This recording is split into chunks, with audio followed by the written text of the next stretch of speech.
Praise the lord. మన ప్రభువును రక్షకుడైన యేసుక్రీస్తు పరిశుద్ధ నామంలో యేసుతో అనుదినము అని ఈ పరిచర్య ద్వారా ప్రతి దినము దేవుని యొక్క శ్రేష్టమైన దేవుని యొక్క మాటని వింటున్న మీ అందరికీ నా హృదయపూర్వక శుభములు. నా ప్రియ సహోదరి సహోదరుడా, ఈరోజు దేవుడైన యేసయ్య మనతో మాట్లాడుతున్న మాటను శ్రద్ధగా ధ్యానించుకుందాం. దయచేసి మీ యొక్క సమయాన్ని కొంచెం సమయాన్ని మీరు వెచ్చించినట్లయితే దేవుడు అద్భుత రీతిగా దేవుడు మనతో ప్రతి మాటను ఆయన మనతో మాట్లాడే దేవుడు. ఆయన మాట ఇచ్చినవాడు, నమ్మదగిన వాడు. ఆయన మాట శ్రేష్టమైనది. ఆయన మాటను మనం ఎప్పుడైతే రిసీవ్ చేసుకున్నామో మనలో నూతన కార్యాలు ప్రారంభమవుతాయి. నా ప్రియ సహోదరి సహోదరుడా, ఈరోజు ప్రభు అయిన యేసయ్య మనతో మాట్లాడుతున్న మాట, శ్రమలు కష్టాలు మనుషులకు తప్ప దేనికి రావు. అది మనం వ్యక్తపరుస్తున్నాం. పక్షులు, జంతువులు, వీటికి శ్రమలు ఉంటాయి, కానీ వాటి భాషలో చూస్తే మనకు అర్థం కాదు కదా. అట్లాగే మన శ్రమలు వచ్చినప్పుడు మనం ఎలా ఉండాలి ప్రభు వైపు అంటే, చాలామంది సంతోషాల్లో ఆనందాల్లో చాలా ఆహ్లాదకరంగా ఆనందిస్తూ ఉంటారు, కానీ ఒక్క చిన్న ప్రాబ్లం వచ్చినప్పుడు భయపడిపోతూ ఉంటారు. ఆ భయము సాతానుడు మనలో పుట్టిస్తాడు.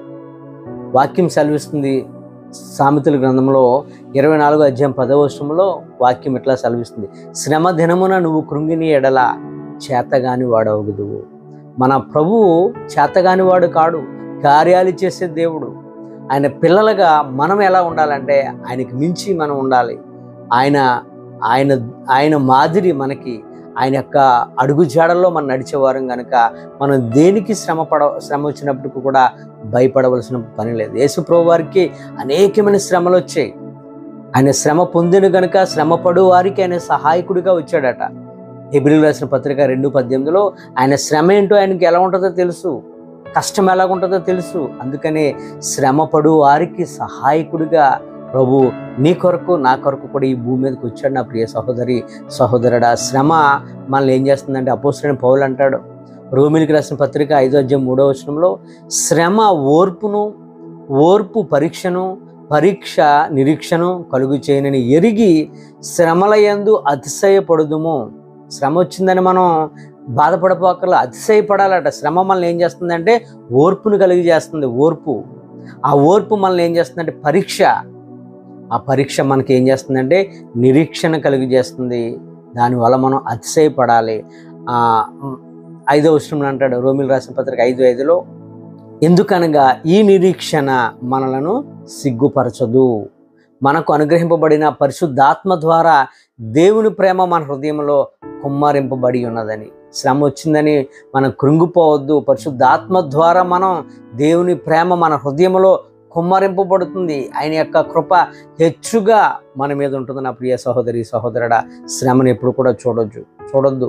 శ్రమను ఎప్పుడు కూడా చూడొద్దు. శ్రమలు వస్తాయి, వచ్చిన శ్రమ అలా ఏమి కూడా నిలిచిపోదు. అది శ్రమ వస్తుంది, పోతుంది. ఈలోపు సాతానుడు మనల్ని చాలా రకాలుగా కృంగుదల కలుగు చేస్తాడు. ఏం చేశాడు మీ దేవుడు అని, దేవుడి మీద మనం తిరుగుబడి చేసే విధంగా దేవుని మనం ఆయనను ఆశ్రయించకుండా మనం మారిపోతాం.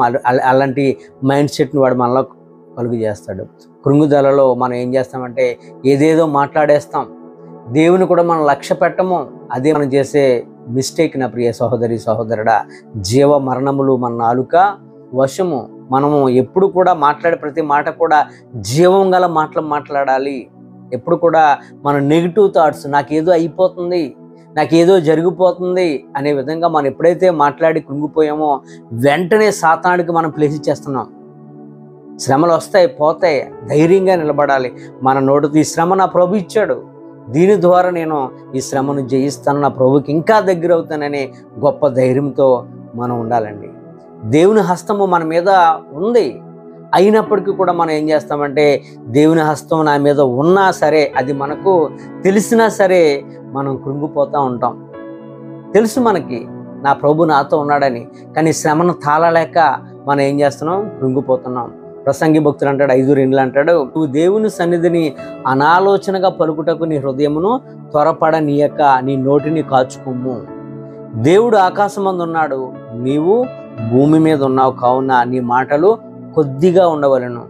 ఆయన ప్రభు ఆకాశమందు ఉన్నాడు, సమస్తమును చూసుచున్నాడు కనుక మన నోటిని మనం ఏం చేయాలంట, కొద్దిగా మాట్లాడాలట. మనం మాట్లాడే ప్రతి మాట కూడా జీవం గల మాటగా ఉండాలి. మనం దేవుని దయను చూడం, మనకు వచ్చిన నిందను చూస్తాం. ప్రభు మనల్ని ఎంతగానో కాపాడుతున్నాడు. మనం బయటికి వెళ్ళేటప్పుడు కాపాడుతున్నాడు, లోనికి వచ్చేటప్పుడు కాపాడుతున్నాడు. కానీ అది మనకు కనబడదు. శ్రమ మనకు ఎంతో కొండలా కనబడుతుంటుంది. దేవుని యొక్క దీవెన అస్సలు కనబడదు మనకి. శ్రమను చూడొద్దు, ప్రభు యొక్క దయను చూడు నా ప్రియ సహోదరి సహోదరుడా. బాధనే చూస్తాం తప్ప మనం దీవెనను చూడం. ఆ కష్టంలో సాతానుడు ఆ టైంలో మనకి వాడు కలుగు చేసేది ఏంటంటే కృంగిదల మాటలు మనలో పుట్టిస్తాడు. మన నోటి నుండి వాడు ప్రభు అనే మాట కూడా రాకుండా ఆ టైంలో మనలను వాడు కట్టుదిట్టం చేస్తాడు. మనల్ని దేవుడు నడిపిస్తున్నప్పటికీ కూడా దేవుని మనం చూడం. అలాగే మోషే భక్తుడు, దేవుడు ఇశ్రాయేల్ ప్రజలను ఐగుప్తు నుంచి కానానికి వెళ్ళేటప్పుడు దేవుడే నడిపించాడు. దానికి హెడ్గా, దానికి ఒక నాయకుడిగా మోషేని పెట్టాడు. దేవుడు నడిపించిన వాడు, ఆయన చూసుకోడా, సమస్తం చూసుకున్నాడు ఆయన. కానీ మోషే చాలా కోపం వచ్చింది ఆ ప్రజల మీద. ఎందుకంటే మోషేని చాలా విసిగించారు వాళ్ళు. ఆ విసుగుదలలో ఆ విసుగుదలలో మోషే చాలా రకరకాలుగా దేవుడి మీద విసుక్కున్నట్లుగా మనం చూస్తాం. సంఖ్యాకాండము 11వ అధ్యాయం 14-15 వచనం మనం చూస్తే, ఈ సమస్త ప్రజలను ఒంటిగా మోయ నా వల్ల కాదు, నేను మోయలేని వెళ్ళని, అది నేను భరింపలేని భారంగా ఉంది నాకు. నీవు నాకు ఇట్లు చేయదలిచిన ఎడల నన్ను చంపేయి అంటున్నాడు మోసే. నా వల్ల కావట్లేదు నువ్వు అప్పగించిన ప్రజలను నేను భరించటం, వాళ్ళని నడిపించటం నాకు చాలా కష్టంగా ఉంది, నన్ను చంపే అంటున్నాడు.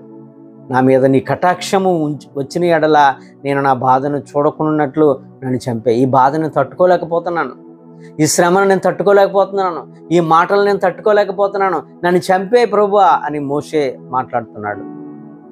ఆ టైంలోనే మనం అపవాదికి చోటిచ్చిన వారం అవుతాం. ఎక్కడ అపవాదికి చోటే వద్దు నా ప్రియ సహోదరి సహోదరుడా. కృంగుదల ఆలోచనలను, భ్రమ పుట్టే ఆత్మను మనలో కలుగజేస్తాడు.